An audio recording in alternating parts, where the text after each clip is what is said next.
श्री सतगुरु महाराज की जय। श्री सतगुरु महाराज की जय। श्री सतगुरु महाराज की जय। लागले करम में यज्ञा यही दसवाय के।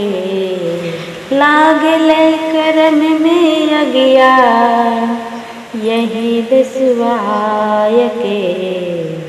आन कर पूजा करे ठेकीवा पकाय के। आन कर पूजा करे ठेकीवा पकाय के। आपन पूजा करे आपन पूजा करे देहिया सुखाय के। लागले करम में यज्ञा यही दसवाय के। लागले करम में यज्ञा यही दसवाय के। गली गली ग्वालन पूछे गली गली ग्वालन पूछे दहिट लगाए के। से हो सुन के बहिना दिल के मटियाय के। से हो सुन के बहिना दिल के मटियाय के। गली गली ग्वालन पूछे गली गली ग्वालन पूछे दहिट लगाय के। से हो सुनी के बहिना दिल के मटियाय के।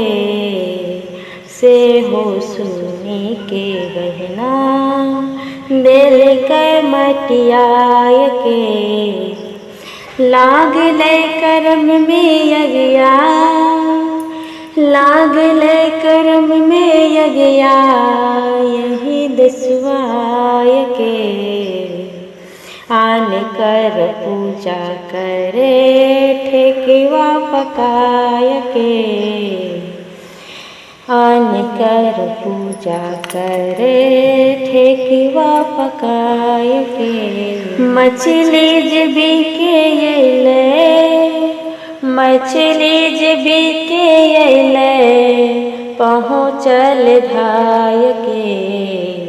निज निज माता बहना ले लेके तोलाय के। निज निज माता बहना ले लेके तोलाय के। मछली जबी के अइले मछली जबी के अइले पहुँचल धाय के। निज निज माता बहना ले लेके तोलाय के। निज निज माता बहना ले लेके तोलाय के। लागले करम में यज्ञा लागले करम में यज्ञा यही दसवाय के। आन केर पूजा करे ठेकीवा पकाय के। आन केर पूजा करे ठेकीवा पकाय के। हरदी बाटे धनिया बाटे हरदी बाटे धनिया बाटे सरसों मिलाय के। चौका लगा के मुर्दा खाए छे लहाय के।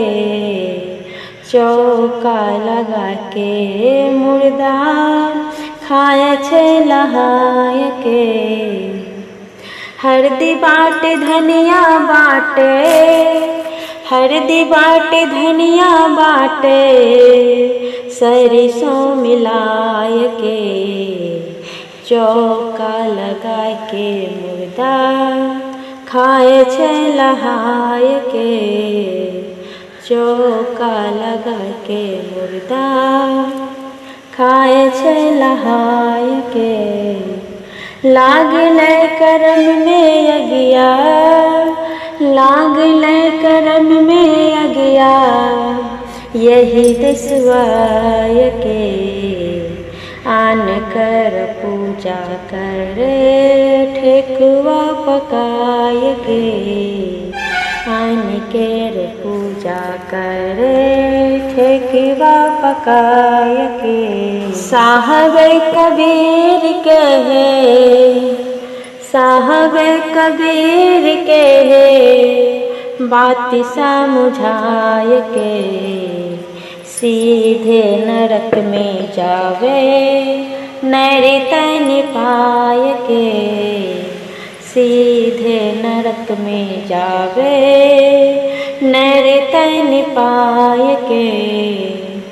साहब कबीर कहे साहब कबीर कहे बात समझाय के सीधे नरक में जावे नैतन पाय के सीधे नरक में जावे नैतन पाय के।